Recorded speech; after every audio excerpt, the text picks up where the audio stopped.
Ruben আমোরিমকে বরখাস্ত করার পর থেকে ম্যানচেস্টার ইউনাইটেড ভক্তদের মাথায় একটাই প্রশ্ন ঘুরপাক খাচ্ছিল, কে বসতে যাচ্ছে রেড ডেভিলদের রাজ সিংহাসনে। অনেক নাম সামনে আসলেও শেষ পর্যন্ত পরিচিত মুখের উপরই ভরসা রাখলো ম্যানচেস্টার ইউনাইটেড। ফাইনালি কোচ হিসেবে দায়িত্ব পেলেন ঘরের ছেলে মাইকেল ক্যারিক। ৪৪ বছর বয়সী ম্যানচেস্টার ইউনাইটেডের সাবেক মিডফিল্ডার ২০২৫-২৬ সিজনের শেষ পর্যন্ত ওল্ড ট্রাফোর্ডের হাল ধরেছেন। একসময় মাঝমাঠে রাজত্ব করা এই মিডফিল্ডার এখন ডাগআউট থেকে পথ দেখাবেন রেড ডেভিলদের। সবকিছু ঠিক থাকলে আগামী শনিবার হাই ভোল্টেজ ম্যাচ ম্যানচেস্টার ডার্বিতে দায়িত্বে দেখা যাবে এই ইংলিশ কোচকে। দ্য অ্যাথলেটিকের এক প্রতিবেদনে বলা হয়েছে, ক্লাবের সাথে সকল প্রকার আলোচনা শেষ হয়েছে। চুক্তি অনুযায়ী নিজের পছন্দ মতো কোচিং স্টাফ বাছাই করার সুযোগ পাচ্ছেন ক্যারি।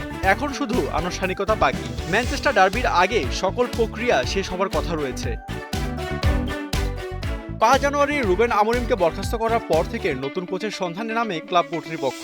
ক্লাবের নির্বাহী ওমর বেরদা ও ফুটবল পরিচালক একাধিক কোচের সাথে আলোচনা করেন। শেষ পর্যন্ত ওনার প্রতিষ্ঠান INEOS এর প্রধান স্যার জিমি রেডক্লিফ ক্যারিকের নাম চূড়ান্ত করেন।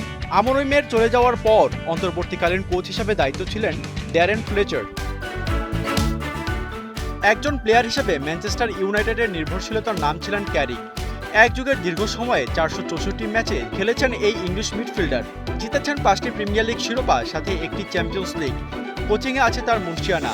কিংবদন্তি কোচ হোসে মরিনিও ও উলা গুনার সোলশারের সাথে সহকারী কোচ হিসাবে কাজ করেছেন দীর্ঘ সময়। ২০২১ সালে সোলশার ওল্ড ট্রাফোর্ড ছেড়ে গেলে অন্তর্বর্তীকালীন কোচের দায়িত্ব পেয়েছিলেন ক্যারিক। ৩ ম্যাচের মাঝে ২টিতে জয় পায় রেড ডেভিলরা। এরপর ইংলিশ ক্লাব মিডলসব্রোতে কাজ করেছেন তিনি।